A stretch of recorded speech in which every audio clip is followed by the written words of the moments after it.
Boa noite, igreja. É um prazer estar aqui novamente. Sempre quando eu venho pregar assim, eu acho que é a segunda vez que eu venho aqui, não me lembro. Mas eu lembro de como a gente começava o culto, né? Eu era da Assembleia e a partir do momento da minha vida eu fui para a Batista. A gente começava, salve dos irmãos com a paz do Senhor, né? Todo mundo, amém. Era muito maneiro, só relembrando esse momento da minha vida. Mas como vocês podem ver, hoje a gente vai falar sobre um tema muito importante. Tem tudo a ver com ele.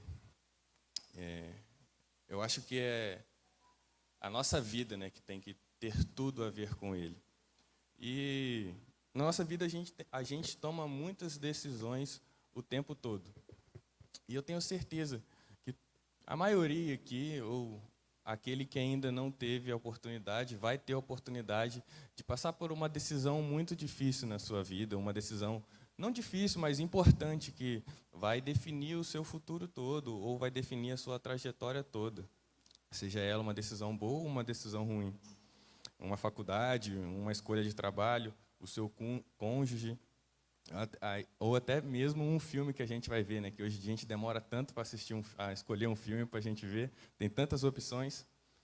Mas eu me recordo do ano de 2019, quando eu estava saindo do ensino médio, e aí é aquela fase que a gente não sabe o que vai fazer, né? Se vai para a faculdade, se vai trabalhar.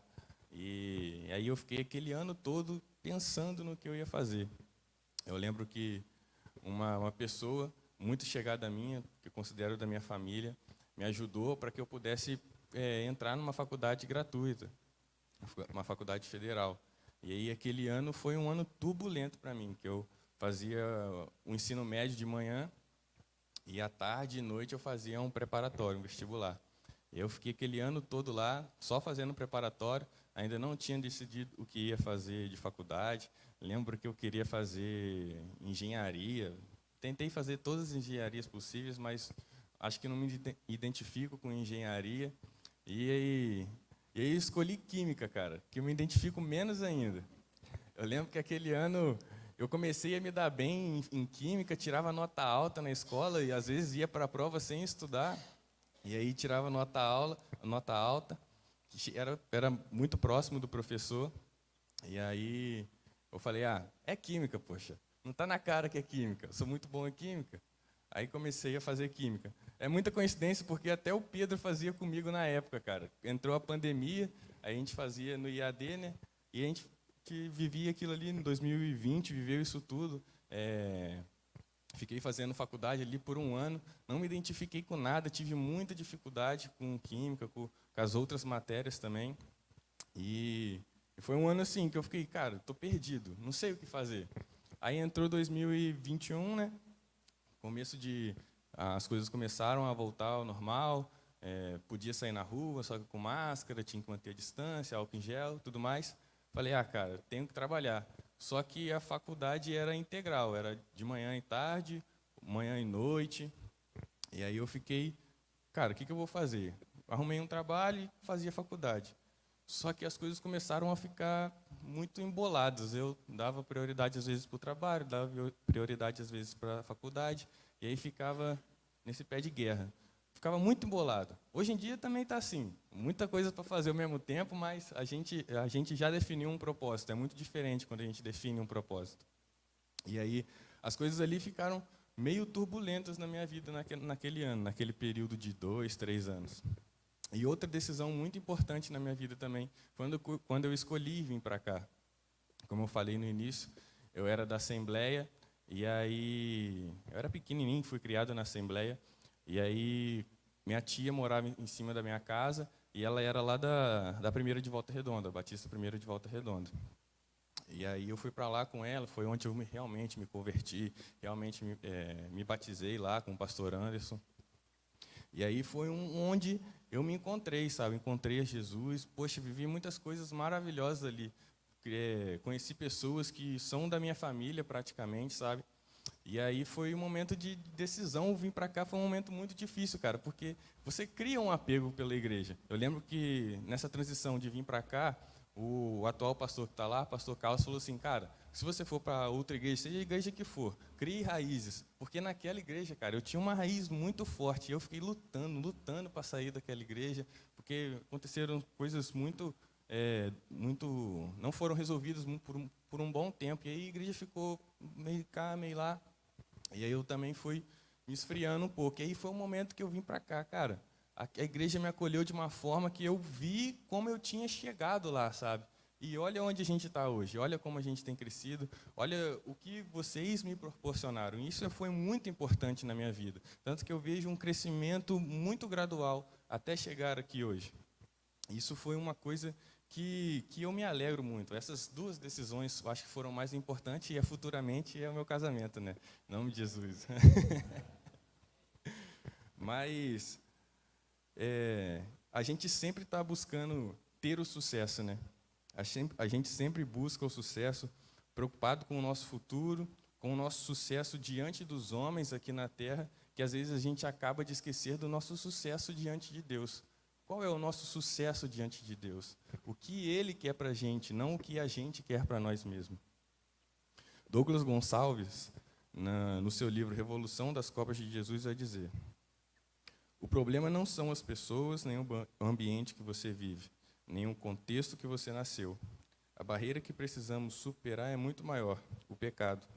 A palavra de Deus, entre outras coisas, é um livro de estratégia de guerra contra o pecado, e não um manual de como deixar a vida aqui na terra melhor ou mais próspera, em termos financeiros. Não podemos olhar para a Bíblia na ótica humanista. A partir do momento que eu comecei a crescer, dar passos maiores no estudo da palavra, eu fui vendo que, além de buscar o sucesso aqui na terra, eu tinha que buscar o sucesso com Deus. Eu sabia que, sim, tinha que conseguir um emprego bom, tinha que ter uma faculdade, tinha que ter um estudo, porque a gente depende do trabalho aqui na terra. Mas isso não era o suficiente. A gente tem um propósito aqui na terra, que é servir ao Senhor, que é glorificar o nome dEle. E o nosso sucesso é esse. Quem esteve aqui domingo ouviu a palavra do Leandro, quando ele disse que Jesus, sendo crucificado, disse, está consumado, tetelestai, que significa missão cumprida. E isso é muito importante na nossa vida, porque o que a gente vai dizer quando a gente estiver com Deus? Será que Ele vai olhar para a gente, olha, sua missão foi cumprida na terra, o que eu queria para você, você cumpriu, ou somente as nossas coisas aqui na terra foram bem-sucedidas? Será que a gente só tem comprado carro, tem comprado casa, tem acumulado bens materiais e não tem acumulado conhecimento na palavra, conhecimento em Deus, buscado realmente praticar a missão dEle? Será que a gente tem vivido de fato o que Ele tem como sucesso para as nossas vidas? Eu queria refletir um pouco com vocês sobre isso, sobre o que a gente tem colocado como centro na nossa vida de sucesso, como o centro de que vai guiar a gente para ter um bom sucesso. Eu queria que vocês abrissem a Bíblia de vocês em 1 Samuel, e aí a gente vai caminhar um pouquinho nesse livro. No início de Samuel, a gente vê que Eli era o juiz ali, e aí por um tempo ele está na frente como juiz, passa-se um tempo, vem a ser Samuel. E é um momento muito importante, porque essa fase é o momento em que o governo israelita passa de ser de juízes para ser uma monarquia, onde um rei ia liderar aquele povo. Basicamente, os juízes eram pessoas levantadas por Deus. Como Moisés foi um juiz, a gente pode ver que Moisés, durante uma tribulação que o povo estava passando, Deus levanta um juiz para que ele pudesse libertar o povo da escravidão do Egito.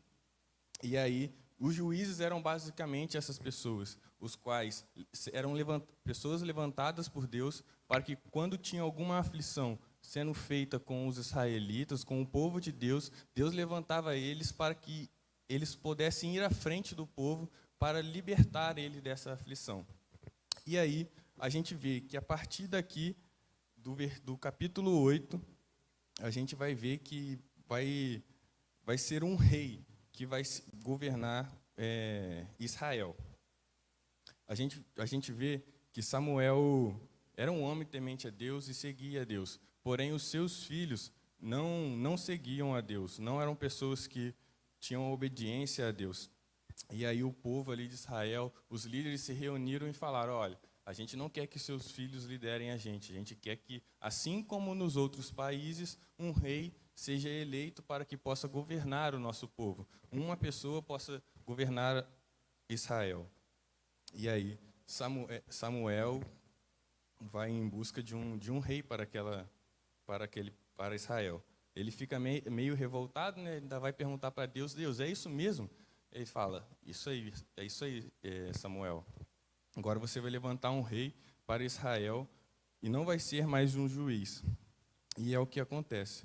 A gente vê que no capítulo 10, Saul é ungido como rei, porém, a gente vê um reinado que começa não muito bem. No capítulo 13, Saul acaba caindo numa encrenca. O seu filho Jonatas vai atacar um povo, e aí acaba que esse povo começa a seguir Saul. E aí Saul fica com muito medo desse povo. Saul fica com muito medo deles e acaba oferecendo sacrifício, uma coisa que ele não podia fazer, uma coisa que não era da ordem dele. E aí Samuel volta e fala com ele, olha, por que você fez isso, cara? Por que você ofereceu o sacrifício a Deus, sendo que não era de sua missão isso? A gente sabe que era de poder dos sacerdotes fazerem isso. Não era a missão do rei. O rei não recebeu essa missão de oferecer sacrifício. E aí ele fala com Saul que a partir daquele momento ele perderia o seu reinado e outra pessoa seria rei de Israel. A gente vai ver que mais à frente vai só piorando a situação de Saul. Saul atacou os melequitas por ordem de Deus. Deus fala com Saul que era para ele atacar os amalequitas. Porém, Deus falou com ele assim, Saul, vai lá, ataca todos os amalequitas, isso no capítulo 15, irmãos, versículo 3. Ataca todos os amalequitas, só que, porém, você não vai ficar com nada. Não vai ficar com nada ali. Você vai acabar com o bode, acabar com todas as pessoas que estão ali e vai só devastar aquele povo. Isso em minha adoração. Porém, o que ele faz? Saul guarda o gado, guarda as ovelhas para dar em adoração a Deus, em sacrifício a Deus. E isso não foi o que Deus tinha pedido a ele. Ele pediu que Saul matassem a todos. E aí a gente vai ver mais à frente, no capítulo 16, que ele se entristece que Deus se entristece com Saul. E Saul, a partir daquele momento, e Deus, a partir daquele momento, começa a se entristecer com Saul e não vai querer ele mais como rei. Tanto que ele vai falar com Samuel para que ele busque para ungir outra pessoa. Aí a gente vai entrar numa história muito linda, que é um dos reis que a gente mais tem como fresco na nossa cabeça, que é a história do rei Davi. A partir daquele momento, no capítulo 16, Samuel é enviado para Belém, para a casa de Jessé, para ir em busca de um rei. Aí ele chega lá e pergunta a Jessé, Jessé, quem são os seus filhos aí? E a história a gente conhece muito bem. Jessé vem e mostra o primeiro, que era o mais alto, o mais forte, o mais aparentemente como um rei, que a gente tem como ideia, e Samuel imagina, poxa, é esse o rei que vai governar Israel. Aí Deus fala com Samuel, cara, não é isso, não se engane pela aparência. Eu vou olhar para o coração dessa pessoa. E aí ele fala com Jessé, Jessé, não é esse que Deus escolheu. Ele vem e traz o segundo filho. Jessé, não é esse que Deus escolheu. Traz o terceiro, o quarto, até o sétimo. E Samuel vai falar, cara, não é esse. Quando ele percebeu que seus filhos já não tinha mais filho ali, ele fala, olha, só tem um filho agora, que está lá no campo, é Davi. ele apacenta as ovelhas para mim e me ajuda com isso. Então ele falou, ó, vai lá atrás ele, que a gente vai ver se é esse aí o que Deus está querendo. Quando Davi chega até ele, Deus fala a Samuel que era esse um ungido que seria o novo rei de Israel. Samuel unge Davi, e aí a gente vai ver mais à frente que Davi vai reinar Israel. Só que quando a gente vê também no capítulo 16 que o Espírito de Deus passa a habitar em Davi e abandona a Saul. Saul agora é dominado por um espírito mau. E no capítulo 17 a gente vai ver que Saul chama Davi para estar ali com ele. Na verdade, os empregados de Saul chamam Davi para estar com ele. Porque Saul, naquele momento, quando ele ficava possuído pelo espírito mau, ele tinha que ter alguém para acalmá-lo. E aí os empregados deles falaram, olha, lá na casa de Jessé, em Belém, tem um rapaz que toca lira. Quando ele fica nervoso, possuído por esse espírito, que o rapaz toque essa lira e acalme ele. E foi o que aconteceu. Davi saiu e foi lá estar com Saul quando isso acontecia. No capítulo 17, a gente vai ver a guerra mais marcante que temos em nossa mente, que é quando Golias desafia os israelitas. E é aqui que eu queria dar um foco maior com vocês. É aqui que a gente vai entender um pouco mais do que a gente falou no início. Queria ler com vocês 1 Samuel 17, do 4 ao 11. Um homem chamado Golias de Gate saiu do acampamento filisteu para desafiar os israelitas. Ele tinha quase 3 metros de altura e usava o capacete de bronze, uma armadura também de bronze, que pesava quase uns 60 quilos.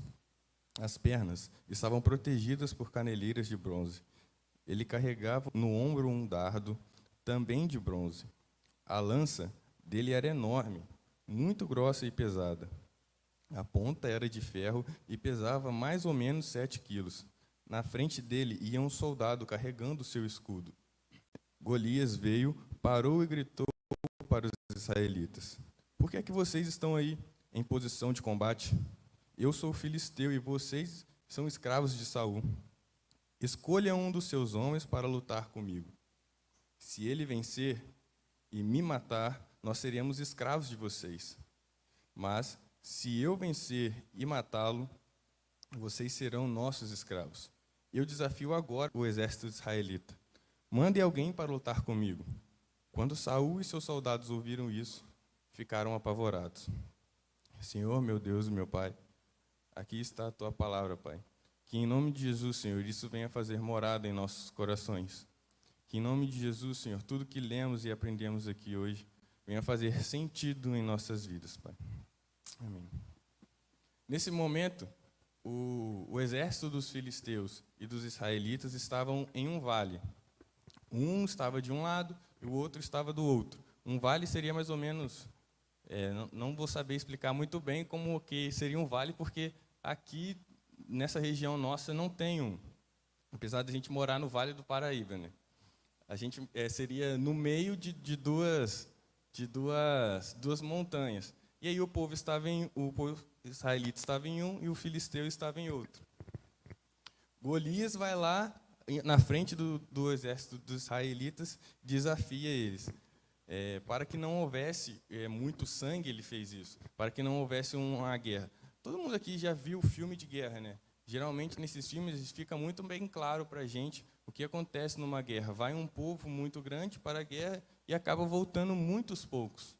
Eu vi uma série uma vez, Vikings, que trata muito bem isso. É uma série até baseada na história verdadeira de como era aquele povo. Que eles iam para a guerra com muitas pessoas e quando eles voltavam com muito poucas pessoas, ao ponto de ter que se juntar com outros povos para que na próxima guerra eles tivessem aquele mesmo tanto de gente ou um pouco mais. E aí, para que isso não acontecesse, não houvesse uma guerra sangrenta, Golias vai lá na frente e desafia os israelitas.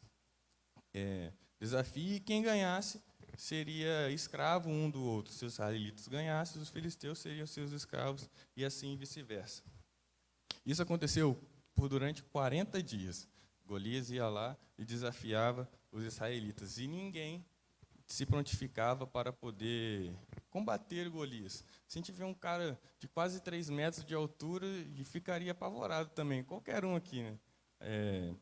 Um cara muito grande, com uma armadura quase de 60 quilos, uma lança gigante, toda de bronze, é de se assustar, de verdade. Mas a gente vê que vai ter uma pessoinha aí que vai chegar lá na frente com sabedoria e muita fé no Senhor, para ir na batalha contra ele. A gente vê nesse momento que Davi estava junto ao seu pai Jessé, porque os seus irmãos estavam ali com o exército dos israelitas, e tinha que ter alguém para cuidar de Jessé e da casa de Jessé, porque Jessé já estava muito velho, e ele precisava de ajuda. Davi já ajudava ele a apacentar as ovelhas, então ele voltou e ficou lá com seu pai. Quando Jessé ficou sabendo da batalha, ele falou: olha, vai lá, leva mantimento para os seus irmãos, para os soldados, e vê como que seus irmãos estão. Davi chega até o exército e vai ver realmente como seus irmãos vão estar. E quando ele chega lá, ele vê Golias desafiando o povo e fica revoltadíssimo. Ele se pergunta, né, quem que estava desafiando o povo do Senhor. A gente vê isso no capítulo 17, versículo 26. Então Davi perguntou aos soldados que estavam perto dele: o que ganhará o homem que matar esse filisteu e livrar de Israel desta vergonha? Afinal de contas, quem é esse filisteu pagão para desafiar o exército do Deus vivo? Davi sabia que aquele exército ali não era de qualquer homem, era do exército do povo de Deus. E ele começa a perguntar para um e para outro soldado o que estava acontecendo ali, ao ponto de seus irmãos chegarem ali e perguntar: olha, o que você está fazendo aqui, cara? Não era para você estar apacentando as nossas ovelhas? Quem ficou com as nossas ovelhas? Ele: só estou querendo saber o que está acontecendo aqui. Os irmãos deles estavam questionando, achando que ele estava ali só para ver a guerra, só para ver aquela batalha. Mas não, ele realmente estava revoltado pelo aquele cara confrontar o exército do povo de Deus. E isso chegou no ouvido de Saul. Os soldados chegam e falam com Saul: olha, tem um cara perguntando aí quem que é Golias, o que Golias está fazendo, e ele está meio revoltado.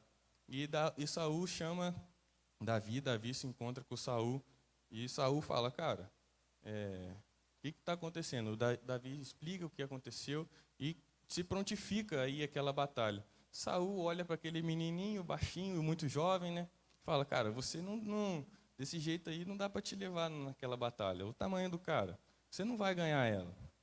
E Davi fala: olha, eu cuido de ovelhas, cara. Quando tem um leão, eu preciso estar ali, eu mato leões. Quando tem um urso, eu tenho que estar ali para proteger as ovelhas. Eu passei esse tempo todo matando leões e ursos para proteger as minhas ovelhas. Deus vai me dar Golias vai me dar sobre Golias essa vitória. E aí Saul fala: olha, então tá bom, se você está falando, não tinha ninguém mais para ir lá batalhar com Golias, Saul libera Davi. Aí bota a armadura no menino, a armadura é muito grande, muito pesada. Davi ficou todo desengonçado com aquela armadura e falou: olha, não, deixa que eu resolvo isso. Foi lá, a gente sabe bem a história, pegou as pedrinhas, pegou a funda, que é como se fosse um estilingue, né? Foi lá diante de Golias, rodou, acertou a pedra na cabeça de Golias. Golias caiu, e depois que quando Golias caiu, decapitou ele para que não houvesse outra chance dele sobreviver. E aí a gente vê que essa história é muito importante, é muito, muito bonita como uma história, né? Se a gente for ler assim, falar: nossa, Davi matou Golias, o mais improvável matou Golias. Davi nem era um soldado. Davi estava ali apenas para ver como estavam seus irmãos, para na ordem de seu pai, né? Para levar comida para eles, levar mantimento. Se a gente levar essa palavra de forma que a gente olhe só para Davi e a gente se coloque no lugar de Davi, a gente vai correr um grande risco de a gente não viver o tema de hoje. A gente corre risco de ter tudo a ver com a gente e não ter a ver com ele. O primeiro ponto que eu queria trazer em reflexão a isso é exatamente esse. Quando a gente se coloca no lugar de Davi. Quando a gente se coloca no lugar de Davi, a gente foge totalmente do texto. Golias era o seu maior problema naquele momento. E quantas vezes a gente vê as pessoas falando, nossa, Golias é o seu problema, uma doença, um problema na família, um cônjuge que quer se divorciar, que saiu da sua casa, mas fique tranquilo, você vai vencer. Quantas vezes as pessoas colocam no centro da história uma pessoa? Quantas vezes a gente vê isso, de que o destaque vai todo para si e buscar somente aquele sucesso para aquela pessoa?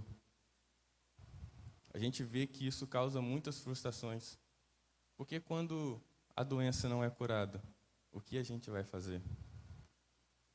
Quando aquela pessoa que você tanto ama não volta para casa, o que você vai fazer?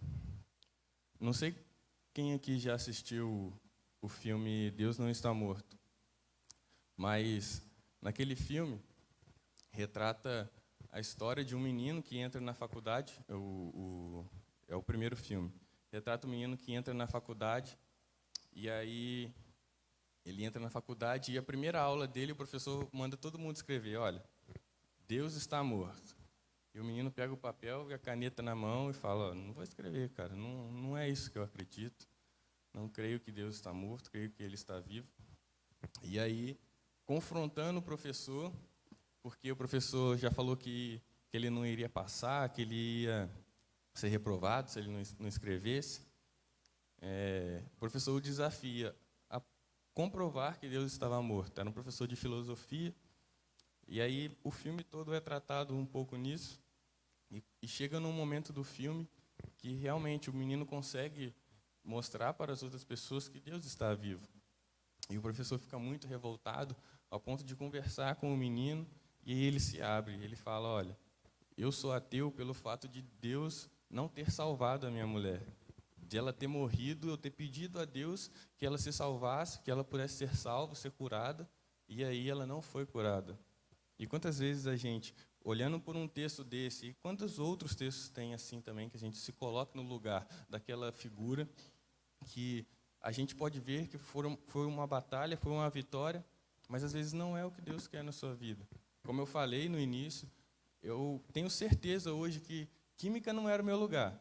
Deus já me mostrou isso, que química não era o meu lugar. E eu vejo porque outras coisas aconteceram na minha vida, e Deus me mostra a cada dia que se eu tivesse em química, Ele ia operar na minha vida também. Mas não era o que Ele queria para mim. E a gente vê quantas pessoas se colocando no centro das histórias bíblicas para que o sucesso delas possa ter algum motivo. Um motivo de culpar alguma outra pessoa e às vezes até mesmo Deus.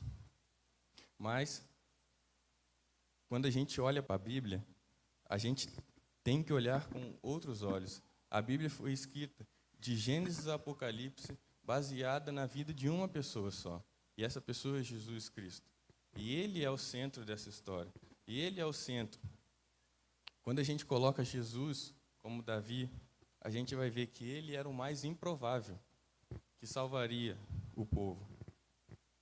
A gente vai ver que Ele aparentemente não tinha força nenhuma, e foi Ele quem saiu do meio do povo para enfrentar a morte e o pecado. Foi Ele quem salvou o povo.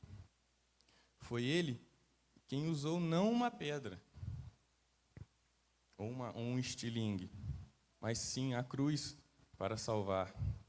E muitas vezes, mesmo assim, a gente pode imaginar, mas quem somos nós nessa história? Nós somos o povo amedrontado. Nós somos o exército israelita amedrontado diante do pecado. Muitas vezes deixamos de colocar Deus no centro nas nossas vidas, e aí vivemos amedrontados. Vivemos cheio de medo para poder fazer algo aqui na igreja, para poder estar mais próximo de Jesus. Se a gente não colocar Jesus diante de tudo, na frente de tudo, se Ele não for o centro em nossas vidas, quando alguém pedir a sua ajuda para fazer alguma coisa aqui na igreja, quando a gente tiver necessidade de algum ministério, de abrir algum projeto, Você não vai fazer por esse medo. Mas quando Jesus é o centro, a gente entrega tudo na mão dele e confia somente nele. A gente vê lá em Mateus 16, 24, Jesus vai falar assim aos seus discípulos. Então Jesus disse aos seus discípulos: se alguém quer vir após mim, negue-se a si mesmo e tome a sua cruz. Isso pode parecer um discurso muito pesado. Deixar de viver tudo que eu tenho para viver em favor de Cristo. Mas é exatamente o que ele quer. Ele falou isso porque sabia que a partir do momento que os discípulos vivessem somente para Cristo, a felicidade seria verdadeira. A partir do momento que a gente coloca Cristo e tudo que fazemos ao nosso redor, seja escolher uma faculdade, seja escolher um trabalho, seja ir daqui ou para lá, em favor de Cristo, a gente vai ser feliz, a gente vai ter esse sucesso, porque a gente passa a não viver mais para nós, a gente começa a viver para Cristo. E foi isso que Jesus quis passar aos discípulos. A gente vê muito disso, de pessoas se colocando no centro e deixando de viver a centralidade de Cristo. A Bíblia, como eu falei, a Bíblia toda é escrita baseado na vinda de Jesus. E se a gente colocar a gente no centro, a gente vai viver totalmente errado. A gente vai viver muito frustrado. Quantas vezes a gente vê pessoas aí falando na igreja, falando da igreja, que se frustrou com a igreja, que se frustrou com Deus porque não fez isso, porque não fez aquilo. Alguns falam que Deus tem até seus preferidos. Olha que perigo, cara. Olha que perigo. Mas isso são porque as pessoas começam a viver as vontades delas, os desejos delas, os sonhos delas, e esquecem dos sonhos, dos planos de Deus para a vida dela.